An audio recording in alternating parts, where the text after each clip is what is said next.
그러므로 우리가 그분으로 말미암아 계속해서 찬양의 희생을 하나님께 드리자.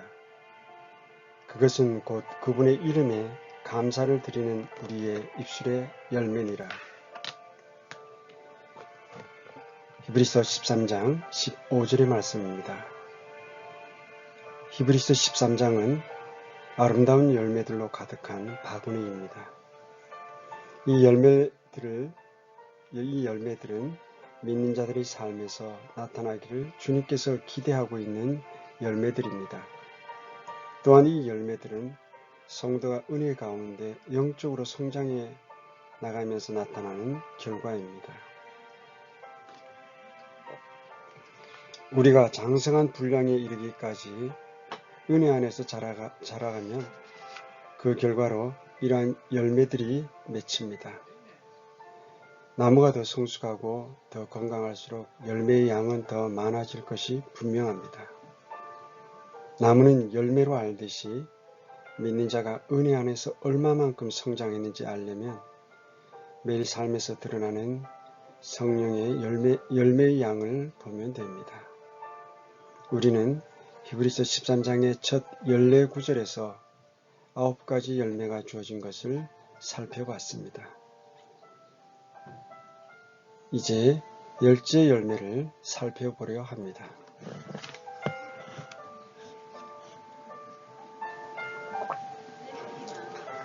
이 10째 열매는 입술의 열매라 부르고 하나님께 드리는 찬양의 희생이라는 정의가 내려져 있습니다. 그분의 이름에 감사를 드리는 찬양의 희생입니다. 그렇다면 우리 입술의 열매는 우리가 기도회에서나 아니면 길거리에서 하나님의 말씀을 증언하는 그 이상의 것을 포함하고 있습니다. 즉 하나님께 드리는 찬양의 희생이라 불립니다. 이 찬양의 희생은 지속적으로 드려야 합니다. 어쩌다 생각나면 드리는 것이 아니고 어떤 특정한 경우에만 한정되는 것이 아닙니다. 예를 들어 간증집회라든가 헌신예배와 같은 특별한 경우에만 해당되는 것이 아니라 매일매일 계속해야 하는 것이 바로 찬양의 희생입니다. 우리가 가정에서나 직장에 갈 때든지 세상 사람들과 사회활동을 하든지 사업을 같이 하든지 어디에서든지 이루어져야 될 것입니다. 찬양의 희생이라는 것은 일어나서 말로 직접적인 증언 또는 간증을 꼭 해야만 되는 것은 아닙니다. 오히려 우리 삶과 우리 행실이 찬양과 감사로 충만해야 한다는 뜻입니다. 우리는 한마디 말을 안 할지라도 우리의 삶을 증언할 수 있습니다. 세상 사람들이 하는 미심쩍고 의심 갈만한 행실에 가담하는 것을 거부한다면 그것이 바로 간증이 될 수 있습니다. 예를 들어 우연찮은 장소에서 여럿이 나쁜 행동을 하게 될 때 가담을 거부하는 것도 찬양입니다. 직장의 회식 자리에서 자기를 주님의 것으로 거룩히 구별하여 음주와 퇴폐적인 가무와 음담 폐설에 가담하지 않고 자기를 분리하는 것도 찬양입니다. 그리고 우리가 모욕을 당했을 때 아주 밝은 미소를 짓는 것도 간증이 되고 박해를 당할 때 친절한 행동과 인내심도 간증이 되고 아주 거친 욕을 듣고 겸손하게 예의를 갖추어 행동하는 것도 간증이 될 수 있는데 이것이 바로 하나님께 드리는 찬양에 따른 희생의 열매들입니다. 여기 희생이라는 단어는 우리가 하나님을 높이기 위해 희생하는 것이므로 열매가 됩니다. 우리가 세상적이고 경건하지 않은 장소에서 식사하기 전에 하나님께서 은혜를 베풀어 주시라고 머리 숙여 감사 기도하는 것 역시 간증이 될 수 있습니다. 대중 앞에 일어서서 복음을 전파하는 것과 마찬가지로 우리의 단순한 기도 하나도 간증이 될 수 있습니다. 그런데 오늘 본문 15절 한가운데에 계속해서라는 단어의 삽입이 의미심장합니다. 우리 입술의 열매가 찬양의 희생이라고 불리는 것을 주목하십시오. 그리스도께 우리가 신실하게 행동하려면 뭔가 대가를 치러야 하기 때문에 그것을 희생이라 하는 것입니다. 시험의 때에 굳건하게 서 있어서 넘어지지 않는 것은 항상 쉬운 일이 아닙니다. 남에게 조롱을 당할 때도 마찬가지입니다. 욕을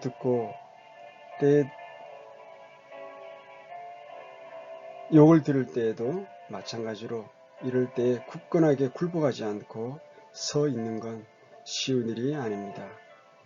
그와 같은 태도가 때로는 친구들을 잃어버리는 희생도 있고 때로는 직장을 잃어버리는 희생도 따를 수 있습니다. 때로는 뻔뻔하다는 조롱을 당할 희생도 있고 때로는 금전적인 불이익을 당할 희생도 따릅니다. 그러나 그 어떠한 희생도 예수 그리스도의 갈보리 십자가의 희생에 비추어 본다면 우리 그런 희생은 그렇게 큰 희생이 될 수 없습니다. 희생이라는 단어는 원래 내 양을 희생시켜서 하나님께 바친다는 의미에서 나온 말입니다.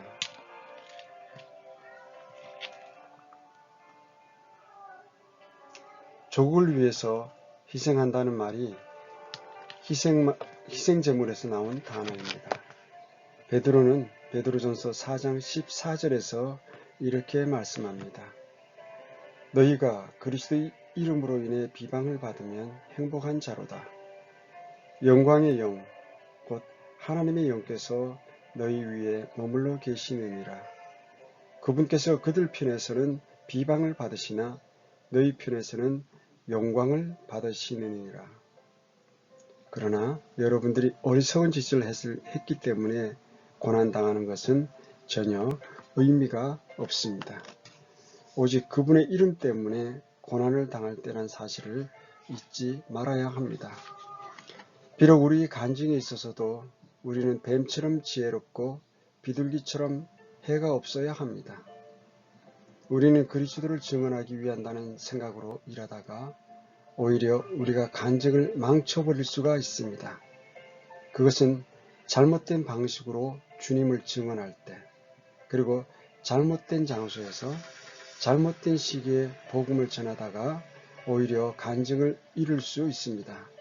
예를 들면 몇 년 전에 제가 아는 순복음 출신의 목사님 한 분이 있었습니다. 그분은 지금 우리 모임을 떠났지만 복음에 대한 열정과 담대함 때문에 저 역시 그 목사님을 한때 존경하기도 했었습니다. 그분이 그리스도를 증언할 때 정말 두려움 없이 전하는 것을 부러워했습니다. 그러던 어느 날 그분이 아주 슬프고 낙심한 모습으로 한 형제에게 다가왔습니다. 그때 그분이 말하기를 예수님 때문에 자기가 박해를 받았다고 말했습니다. 그 내용은 그가 예수님을 증언하다가 직장을 잃어버렸다는 것입니다.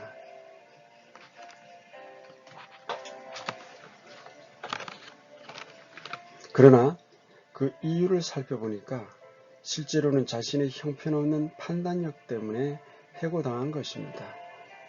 그분은 한 종합대학에서 주차관리 일을 했었는데 일을 하는 중에도 고객들에게 말을 걸면서 예수님에 대해서 이야기하고 그들에게 전도지를 주었습니다. 그런데 그것을 본 사장이 그에게 경고하기를 근무 중에 그런 짓 하지 말라고 했을 때 그는 불만스러웠지만 잠시 쉬는 시간에는 자기 시간이니까 문제될 것이 없겠지 하며 쉬는 시간에 동일한 방법으로 전도지를 나누어 주면서 복음을 전했습니다. 그런데 그것 역시 동료들에 의해 비난을 받고 상사에게 제지를 받았습니다. 그러나 그는 그 상사에게 나는 사람보다 하나님께 복종해야 합니다. 라고 했습니다. 그가 그 말을 하자 그는 곧 해고당했습니다.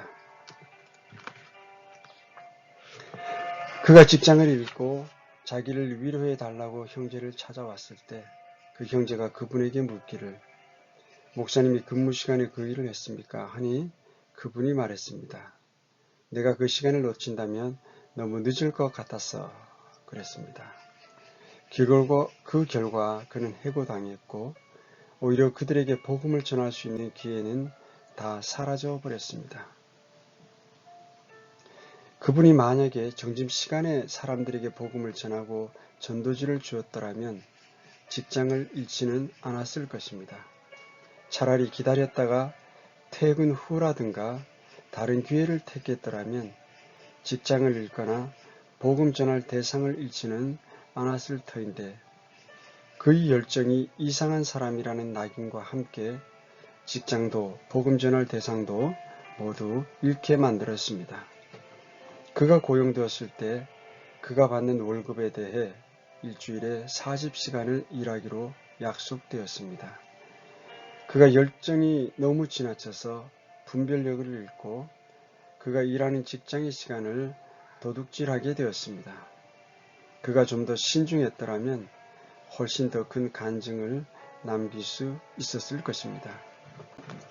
만약 그가 일하는 직장에서 근무 시간에 최선을 다해 일하고 항상 지각하지 않고 일찍 출근하고 그가 고객들에게 친절하고 다른 동료들에게 본이 되는 생활을 했다면 더 큰 간증을 남길 수도 있었을 것입니다.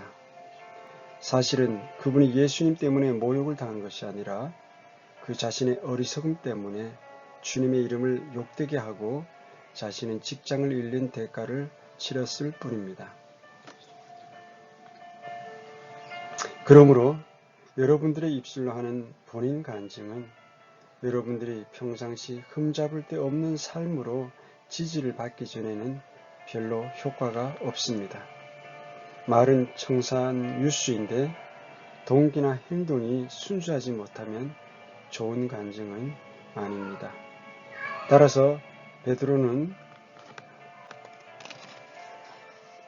베드로전서 4장 15절에서 16절 말씀을 통해 우리에게 충고해 줍니다. 그러나 너희 중에 아무도 살인자나 도둑이나 악을 행하는 자나 남의 일에 참견하는 자로 고난을 받지 말라. 그럼에도 어떤 사람이 그리스도인으로 고난을 받으면 그는 부끄러워하지 말고 도리어 이 일로 인해 하나님께 영광을 돌리라. 평소 여러분의 말이 여러분의 행동으로 지지받지 못하면 여러분의 말들은 아무도 설득할 수 없습니다. 바로 이것이 다른 믿음의 열매들이 열거된 후에야 비로소 입술의 열매를 드리라고 하는 훈계가 주어진 이유입니다. 다른 열매들을 맺은 후에야 입술의 열매는 의미가 있으며 지지를 받게 됩니다. 예를 들어 형제의 사랑을 지속하고 나그네를 친절하게 대접하고 이웃에게 동정심을 가지며 가정생활의 순결함과 가진 것으로 만족하고 주 안에서 담대함과 확신을 갖고 서로를 위해서 기도하며 진리의 교리 안에서 굳게 서서 그가 진영 밖에서 즉 세상으로부터 분리된 삶을 살면서 입을 열면 그가 하는 말이 지지를 받게 될 것입니다. 이 모든 것들이 먼저 와야 하고 그리고 나서 우리 증언이 사람들에게 받아들여질 것입니다.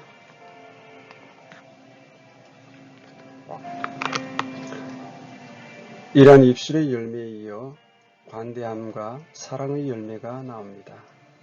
바로 이것이 여러분의 간증을 지지할 수 있는 길입니다. 그러므로 히브리서 기자는 이렇게 계속해서 히브리서 13장 16절에서 기록하고 있습니다. 오직 선을 행하는 것과 나누어 주는 것을 잊지 말라. 하나님께서는 이 같은 희생을 매우 기뻐하시느니라. 구두쇠 그리스도인이란 말은 모순된 말입니다. 구두쇠와 그리스도인이라는 두 단어는 도저히 어울리지 않습니다. 탐욕과 돈을 사랑하는 것은 모든 악의 뿌리입니다. 믿지 않는 사람들이 때로는 믿는 사람들을 아주 부끄럽게 만들기도 합니다. 그들의 실제적인 생활 면에서 어떤 그리스도인들보다 훨씬 더 동정심이 많고 훨씬 더 관대한 모습을 보여줌으로써 믿는 사람들을 부끄럽게 할 때가 있습니다. 그러므로 우리 그리스도인들은 말과 기도와 행동이 항상 함께해야 할 것입니다. 아주 경건하다는 한 집사님에 대해서 들은 예화가 있습니다. 그 집사님은 어느 날 어느 가난한 과부에 대한 이야기를 들었는데 너무 가난하여 그 과부가 당장 먹을 음식도 없다는 말을 듣고서 성경 말씀을 기억했습니다. 그 집사님은 야고보서에 순수한 신앙심은 고아와 과부와 고통당하고 있을 때 돌아보는 것이다 라는 성경 구절을 기억하고서 그 가난한 여인을 방문하여 무릎 꿇고 주님께 그분의 고통을 해소해 달라고 뜨겁게 기도했습니다. 그런데 그때 마침 그 집 창문은 열려 있었고 믿지 않는 어떤 사람이 지나가다가 그 기도 소리를 들었습니다. 그리고 가까운 가게에 가서 먹을 음식을 사가지고 그 과부의 집으로 돌아왔을 때 그 집사님은 여전히 열심히 기도 중이었습니다. 하나님께서는 아마 그 집사님의 기도를 듣지 않고 계셨던 모양입니다. 믿지 않는 사람이 음식 바구니를 창문을 통해 방바닥에 살짝 놓고 그 기도하는 장소를 떠나갔습니다. 그런데 그 어리석은 집사님은 여전히 기도하고 있었는데 그가 눈을 떴을 때 그것을 보고 주님의 응답이라고 기뻐하지 않았을까요? 그러나 그 믿지 않은 사람은 어떤 생각을 했을까요? 바로 이 사건이 야고보서 2장 14절에서 16절의 말씀이 아닌가 생각해 보십시오. 네, 형제들아, 사람이 자기가 믿음이 있다고 말하면서 행위가 없으면 그것이 무슨 유익을 주느냐? 믿음이 그를 구원할 수 있겠느냐? 만일 형제나 자매가 헐벗고 일용할 양식이 없는데 너희 중에 누가 그들에게 이르되 평안히 떠나가라, 너희는 따뜻하게 하고 배부르게 하라 하고는 몸에 필요한 그것들을 너희가 그들에게 주지 아니하면 그것이 무슨 유익을 주느냐? 이 세상 사람들은 믿는다는 사람들의 거룩한 말투와 설교에 아주 지겨워합니다. 그들은 그리스도의 사랑이 실질적으로 증명해 줄 수 있는 그 무엇인가를 기대하고 있습니다. 가장 중요한 것은 하나님을 기쁘시게 하는 것입니다. 왜냐하면 히브리서 13장 16절 전체가 이렇게 말하고 있기 때문입니다. 오직 선을 행하는 것과 나누어 주는 것을 잊지 말라. 하나님께서는 이 같은 희생을 매우 기뻐하시느니라. 입술로 주님을 찬양하는 사람들은 그것이 진정한 희생 헌물이 되기 위해서는 따르는 행위가 있어야 합니다. 그래서 본문은 선한 양심을 가지고 순종하고 복종하라고 말씀하십니다. 그러므로 본문 13장 17절에서 18절에는 두 가지 열매가 더 언급되어 있습니다. 너희를 다스리는 자들에게 순종하고 복종하라. 그들은 마치 자기가 회개 보고할 자인 것 같이 너희 혼을 위해 깨어 있나니 그들이 기쁨으로 그것을 하게 하고 근심으로 하게 하지 말라. 그것은 너희에게 유익을 주지 못하느니라. 우리를 위해 기도하라. 우리가 모든 일에서 정직하게 살고자 하므로 선한 양심을 가진 줄 우리가 확신하노라. 17절에서 오늘날 많은 그리스도인들이 잊어버리고 있는 덕목을 우리는 발견하게 되는데, 그것은 바로 하나님의 양 무리들을 인도하도록 부르심을 받은 자들을 위한 존경입니다. 비록 모든 그리스도인들이 하나님의 일에 섬기도록 부름을 받았지만 특별하게 택함받은 종들이 있는데, 하나님으로부터 그분의 양 무리를 다스리고 감독하고 인도하며 그리스도의 몸의 지체들을 지도하도록 부르심 받은 자들입니다. 그들은 성경에 가르치는 장로라고 불리기도 하고, 또한 목사라고도 불리며 교사라고도 불리고 감독이라고도 불립니다. 이와 같이 주님의 말씀을 맡은 분들은 주님의 말씀을 위해서 존경을 받아야 하고 또 그럴 필요가 있습니다. 또한 그들이 행하고 있는 어려운 임무 때문에 양무리가 그들을 존경하며 그들의 용기를 북돋아주며 힘을 주는 일이 꼭 필요하고 또 있어야 합니다. 목자들이 개인적으로 뛰어나기 때문에 그들을 드높여서는 안 됩니다. 다만 하나님께서 그들에게 주셔서 그들이 붙들고 있는 직분 때문에 그들을 섬겨야 되는 것입니다. 그런데 오늘날 이러한 은혜가 많이 부족한 것 같습니다. 제가 소년 시절에 우리는 설교자를 존경해야 한다고 배웠습니다. 그가 설교자이기 때문이 아니라 그가 하나님께서 기름 부음 받은 종이기 때문이라고 배웠습니다. 오늘 많은 교회들에서 목자들에 대한 복종과 존경이 거의 존재하지 않은 것 같습니다. 또는 오늘날 사역자는 성도들의 심부름꾼이나 사환 정도 역할밖에 못하는 것 같습니다. 그들은 이름을 함부로 부르고 그분들의 충고도 무시합니다. 저는 말씀 맡은 사역자가 그리스도의 몸에 붙은 다른 지체들보다 더 존경을 받아야 된다거나 그 사람이 더 낫고 더 가치가 있는 사람이기 때문에 더 존경해야 된다고 말하는 것은 아닙니다. 그러나 하나님께서 은혜 가운데 그에게 사역을 허락하셨고 직분을 허락하셨기 때문에 하나님께서 주신 그 사역과 직분이 존경과 명예와 존중과 복종을 요구하는 것입니다. 물론 이 내용은 주님의 신실한 사역자들에게만 해당이 되는 것입니다. 양들의 혼들을 지키기를 하나님 앞에 자기가 회개 보고해야 할 것처럼 지키는 사역자들. 그래서 그들로 하여금 기쁨으로 하게 해야지 그들로 하여금 슬픔으로 그 일을 하게 해서는 안 된다고 하시는 그분들을 존중해야 합니다.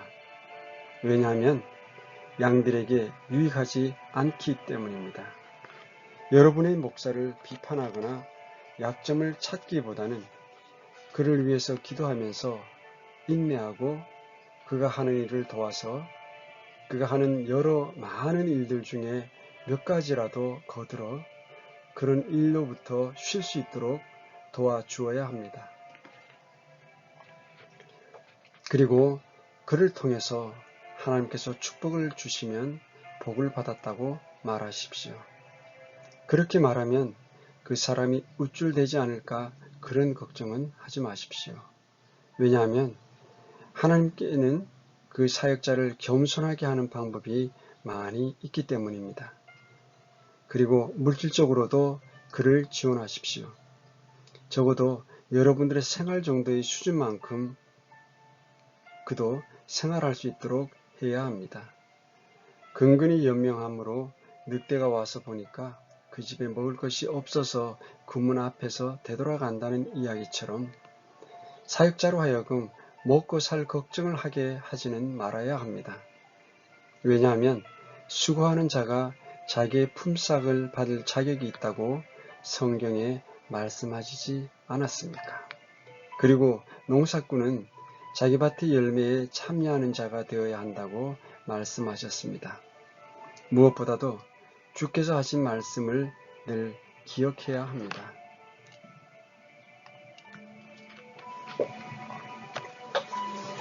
성숙한 그리스도인에게 마지막 가장 소중한 열매는 기도인데 그것은 결코 작다는 의미의 마지막이 아닙니다. 이것이 맨 마지막에 나오는 이유는 중요하지 않기 때문이 아니고 가장 중요하기 때문이요. 잊혀서는 안 되기 때문입니다. 만약 다른 은혜들이 아주 풍성하다면 기도는 훨씬 더 효과적이 될 것입니다. 그런데 요즘 기도 용사들을 보기가 힘듭니다. 이제 히브리서는 축복과 위로의 말씀으로 마무리됩니다. 히브리서 13장 20절에서 21절의 말씀입니다. 이제 양들의 큰 목자이신 우리 주 예수님을 영존하는 언약의 피를 통해 죽은 자들로부터 다시 이끌어내신 평강의 하나님께서 예수 그리스도를 통해 모든 선한 일에서 너희를 완전하게 하사 자신의 뜻을 행하게 하시고 자신의 눈앞에서 매우 기쁜 것을 너희 안에서 이루시기를 원하노라. 영광이 그분께 영원 무궁토록 있기를 원하노라. 아멘.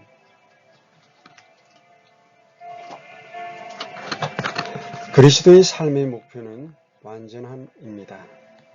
우리는 히브리서 5장에서 성숙하지 못한 것에 대한 책임에 대해서 살펴보았습니다. 거듭난 히브리 그리스도인들에게 너희는 아직도 성숙하지 못하였느냐 야단치는 것을 보았습니다. 그들은 여전히 젖을 먹는 어린아이요 열매를 맺지 못하고 있고 성장이 덜 되고 발육이 정지된 상태였습니다. 그래서 훈계의 내용은 완전함을 향해 나아가라 하는 것이었습니다. 성숙한 나무만이 최대한의 열매를 맺는 법입니다. 아직 다 자라지 못한 나무들은 엄청나게 많은 꽃봉오리들이 맺힐지 모르지만 꽃이 피기도 전에 떨어지므로 많은 열매를 맺지 못하거나 맺은 열매도 결실하지 못하고 떨어집니다. 이제 히브리서의 끝부분에서 그리스도인이 영적으로 성숙된 모습의 열매에 대해서 말씀합니다. 즉 형제 사랑으로 시작해서 섬김과 기도로 마무리하게 합니다. 그 뒤를 따르는 축복은 그들이 성장하는 것이요 모든 선한 일에 완전하라는 것이요 하나님 보시기에 매우 기뻐하시는 믿음을 가지고 모든 일을 하라는 것입니다. 그래서 너희를 완전하게 하시기를 원하노라는 표현은 주께서 완전하게 종결지어 주셔서 여러분들의 영적 성숙이 마무리되게 해달라는 뜻입니다. 그런데 그리스도인의 성숙의 증거는 생활에서 나타나는 일입니다. 그래서 마지막 권면의 말씀이 21절에 나옵니다. 예수 그리스도를 통해 모든 선한 일에서 너희를 완전하게 하사 자신의 뜻을 행하시게 하시고 자신의 눈앞에서 매우 기쁜 것을 너희 안에서 이루시기를 원하노라.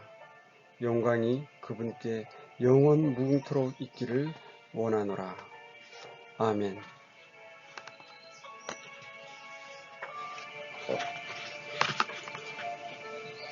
이제 히브리서 기록자가 주님을 통한 축복의 권면을 들려준 뒤에는 그들의 영적 성장에 대해 강도 높은 징계와 책망에 따른 일종의 변명이 뒤따릅니다. 그 변명은 매우 부드럽고 감동적입니다.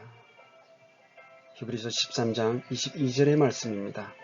형제들아, 내가 너희에게 간청하노니 권면의 말을 용납하라. 내가 너희에게 편지로 몇 마디 적었느니라. 기록자는 히브리서 1장부터 13장까지 기록한 권면의 말씀들을 허락하고 받아들이라고 부탁합니다. 이 권면의 말을 용납하라는 그 권면은 한 문제점을 직접적으로 날카롭게 찔렀다는 뜻입니다. 그들은 영적 어린아이고 마음이 강팍하고 구원을 소홀히 하고 있다며 그들의 영적으로 성숙하지 못한 것에 대한 책임 추궁과 죽음에 이르는 죄에 대한 엄한 징계에 대한 말씀을 의미합니다. 이러한 모든 말씀은 결코 즐거운 내용이 아니었으며 결코 환영받는 진리가 아니었음을 말합니다. 그래서 히브리서 기자는 마음에 큰 부담을 느꼈습니다. 심판과 보상의 상실을 의미하는 바가 감당하기 너무 부담스러워서 그들이 원한을 품지 않을까 겁이 났습니다. 히브리 그리스도인들이 감히 자기들에게 그런 소리를 할 수 있느냐 하고 그런 마음이 들까봐 안타까워서 양해를 구하고 있습니다.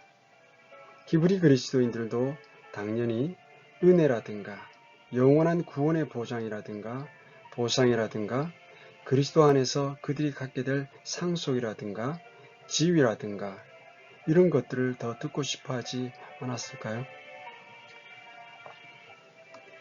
그리스도 예수님 안에 있는 자에게는 정죄함이 없다. 그런 내용을 듣기를 더 좋아했을 것입니다. 그런데 히브리서는 은혜에는 책임을 수반한다는 메시지까지 곁들입니다. 하나님께서 그의 백성을 심판하실 것이라는 선언에 대해서는 아마 별로 듣고 싶지 않았을 것입니다. 따라서 이 히브리서 기자는 변명하는 마음과 사과하는 마음으로 그들에게 간청합니다. 내가 권면하는 말들을 용납해달라. 싫은 소리인 줄 알지만 너희 유익을 위해서 할 수 없이 말하노라. 어쩔 수 없이 하는 말이니 허락해달라. 이렇게 명령이 아니라 그리스도인으로서 온유한 자세로 권면합니다. 현 세상에 변한 것은 아무것도 없습니다. 히브리서가 기록되던 2000년 전이나 오늘날이나 똑같다는 말입니다. 정말 변한 것은 아무것도 없습니다. 은혜의 메시지는 인기 좋습니다. 그러나 은혜에 대한 책임을 이야기하면 그렇지 못합니다.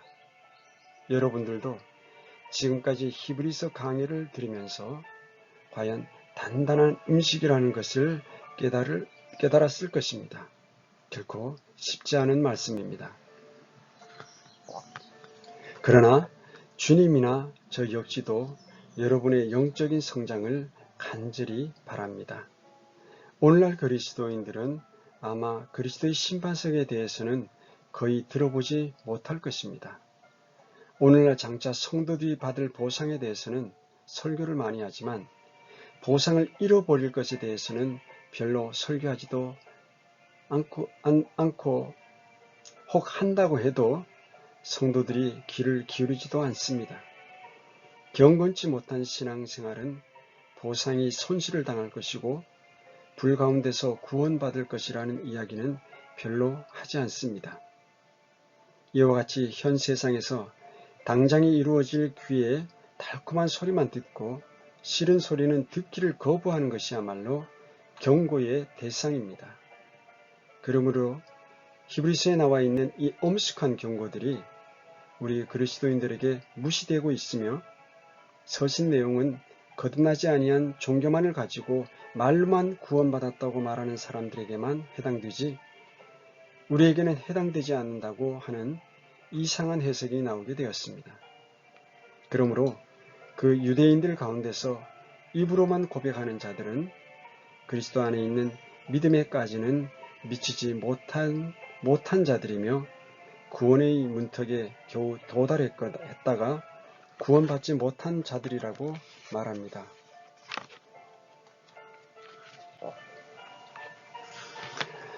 그러나 우리는 분명히 알고 있습니다. 이 존경받는 전통적인 입장을 거부하는 것과 이 히브리서의 권면의 말씀을 우리 스스로 믿는 자들에게 적용하는 것은 인기 없는 것이라는 사실을 우리는 잘 알고 있습니다.